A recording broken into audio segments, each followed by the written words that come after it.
First of all আমি আসলে আমাদের সিরিজ উইনটা আমরা যে গতকাল যে অপ্রত্যাশিত ইনসিডেন্টটা ঘটেছে মাইলস্টোন স্কুলে, সেটাকে আমি প্রথমে উৎসর্গ করছি। আমরা খুবই মর্মাহত এবং আমরা খেলার আগেও এটাকে উৎসর্গ করার আগে 1 মিনিট নীরবতা পালন করেছি। আসলে এই সিরিজ উইনটা আসলে আমাদের ওয়ার্ল্ড কাপের একটা প্রস্তুতি। আমরা এখানে আসলে উইন অ্যান্ড লুজিং এটা আসলে খুব একটা ফ্যাক্টর করে না। কীভাবে আমরা আসলে টিমটাকে গোছাবো, এই কন্ডিশন কীভাবে আমরা হ্যান্ডেল করবো, দ্যাট আমাদের এইটাই আসলে সবচেয়ে বড় চ্যালেঞ্জ ছিল। ছেলেরা যেভাবে এনভায়রনমেন্ট এবং উইকেট অ্যাডজাস্ট করেছে সেটা আসলেই খুব ইজি হয়ে গেছে আমাদের আসলে সিরিজ উইনটা করার জন্য।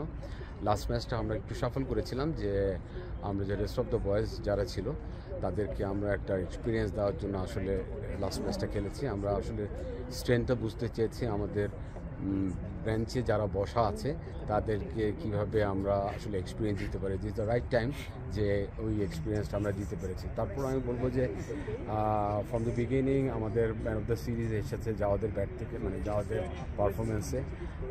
থ্রু 3টা ম্যাচেই সে 50 করেছে এবং সে যে ম্যাচিউর ব্যাটিং করেছে সেটা কিন্তু আসলেই রিফ্লেকশনটা পড়েছে টিমের প্রতি, যে এই জিনিসটা খুবই ইজি হয়েছে জিততে প্রথম 2টা ম্যাচে। আমাদের ক্যাপ্টেন তামিম যে অনেক এক্সপিরিয়েন্স ব্যাটসম্যান এবং নাম্বার 3 পজিশনে সে কীভাবে হ্যান্ডেল করেছে আপনারা সবাই দেখেছেন। সবচেয়ে আমাদের যে উইক পয়েন্ট ছিল সেটা হলো যে নাম্বার 4 পার্টনারশিপটা, 4 ডাউন পার্টনারশিপটা আসলে আমরা উইক ছিলাম, যে জায়গাটা আসলে ঘাটতি পূরণ করেছে রিজান এবং আবদুল্লাহ। এই একটা বড় চ্যালেঞ্জ ছিল যে এই নাম্বার 4 পার্টনারশিপটা আমাদের যদি ভালো খেলে তাহলে আমরা ভালো একটা টিম হিসেবে থাকবো, সেই জিনিসটা কিন্তু আমরা দেখতে পেয়েছি।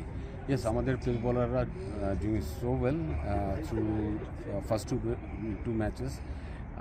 বিশেষ করে আমি বলবো যে ফাহাদ এবং ইমো, তাদের জুটিটা আসলে খুবই ফ্রুটফুল ছিল এবং যখন উইকেট নেওয়ার দরকার ছিল তারা উইকেট নিয়েছে, যখন রান চেক দেওয়ার জন্য দরকার রান চেক দিয়েছে এবং তারা খুব এক্সপিরিয়েন্সড একটা পারফরমেন্স আসে তারা শো করেছে। সাথে সাথে আমি স্পিনারদেরও বলবো যে এই উইকেটে স্পিন করাটা ভেরি ডিফিকাল্ট। সেখানে কিন্তু আমরা রাতুলকে দেখেছি, সে কিন্তু ভালো স্পিন করেছে। সবচেয়ে বড় ইনভেনশন হলো যে আমাদের স্বাধীন রাইট লেগ স্পিনার, যাকে আমরা এই ট্যুরে ফার্স্ট আমরা ইনক্লুড করেছে এবং সে আমাদের এই টিমের জন্য বেটার পারফর্ম করেছে। স্পেশাল প্র্যাকটিস ম্যাচ থেকে শুরু করে প্রথম 2টা ম্যাচে তার পারফরমেন্স আসলেই অসাধারণ, যেটা আসলে আমাদের স্পিন ডিপার্টমেন্টকে অনেক ভালো একটা পজিটিভ গ্রোথ দিবে। সো ওভারঅল আমাদের আসলে পুরো টিমটার মধ্যেই ব্যাটিং, বোলিং, ফিল্ডিং 3টা কম্বিনেশনে এক্সপিরিয়েন্স দরকার ছিল, সেই এক্সপিরিয়েন্সটা আমরা পেয়েছি। এখন দেখা যাক যে আমাদের ট্রাই নেশন টুর্নামেন্ট রয়েছে জিম্বাবুয়েতে, সেখানে একটা বড় চ্যালেঞ্জ এবং this is the most important for us যে আমরা প্রিপারেশনটা নিব, কারণ ওয়ার্ল্ড কাপটা নিশ্চয়ই জিম্বাবুয়ে এবং নামিবিয়া হবে। Most of the matches play in the Zimbabwe, সেখানে কিন্তু আমাদের প্লেয়ারদের একটা বড় এক্সপিরিয়েন্স চান্স রয়েছে। আই হোপ যে সেইখানে একটা ভালো এক্সপিরিয়েন্স দেবে এবং will make a good team. Thank you.